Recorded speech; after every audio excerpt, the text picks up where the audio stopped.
விலங்கியல் அலகு 4 தற்கால மரபியல் குருவினாக்கள். தலாசீமியா நோயின் அறிகுறிகள் யாவை?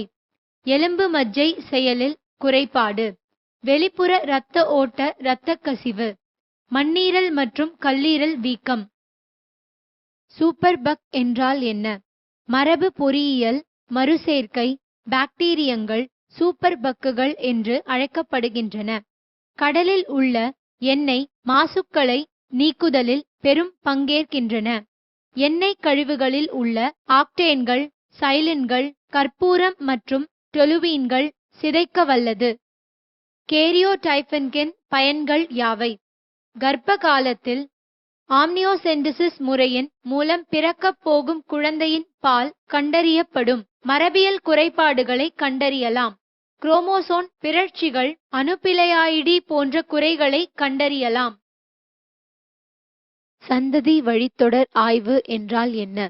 ஒரு குடும்பம் அல்லது சந்ததி வழித்தொடர்களில் ஒரு குறிப்பிட்ட நோயின் அல்லது ஜீனின் பண்பு வெளிப்பாட்டினை கூர்ந்து ஆய்தல் சந்ததி வழித்தொடர் பகுத்தாய்வு என்று அழைக்கப்படும். டிஎன்ஏ நூலகம் என்றால் என்ன? டிஎன்ஏ நூலகம் என்பது ஒரு உயிருக்குரிய அனைத்து பகுதிகளின் வரிசையை உள்ளடக்கிய சேகரிப்பு.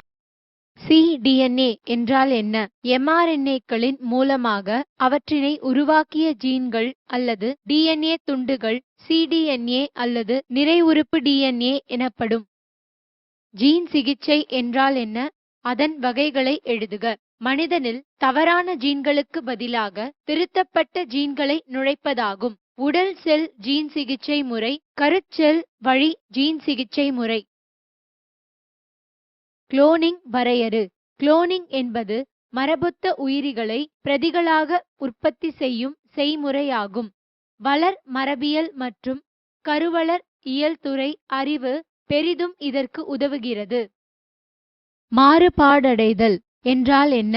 கருவுற்ற முட்டையில் மைட்டாசெல் பிரிவுகளை தொடர்ந்து நடைபெறுவதன் மூலம் எண்ணற்ற செல்கள் உருவாகின்றன. இச்செல்கள் பின்னர் வடிவத்திலும் செயலிலும் பல்வேறு செல் வகைகளாக மாறுபாடடைகின்றன.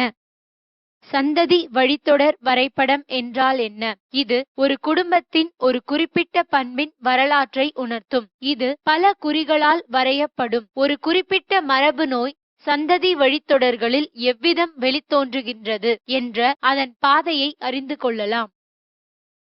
கேரியோகிராம் என்றால் என்ன? ஒரு செல்லில் உள்ள அனைத்து குரோமோசோம்களும் பிரிக்கப்பட்டு அவைகள் வரிசையாக அமைக்கப்படும் குரோமோசோம் வரிசைக்கு கேரியோகிராம் அல்லது இடியோகிராம் என்று பெயர். கேரியோடைப்பிங் என்றால் என்ன?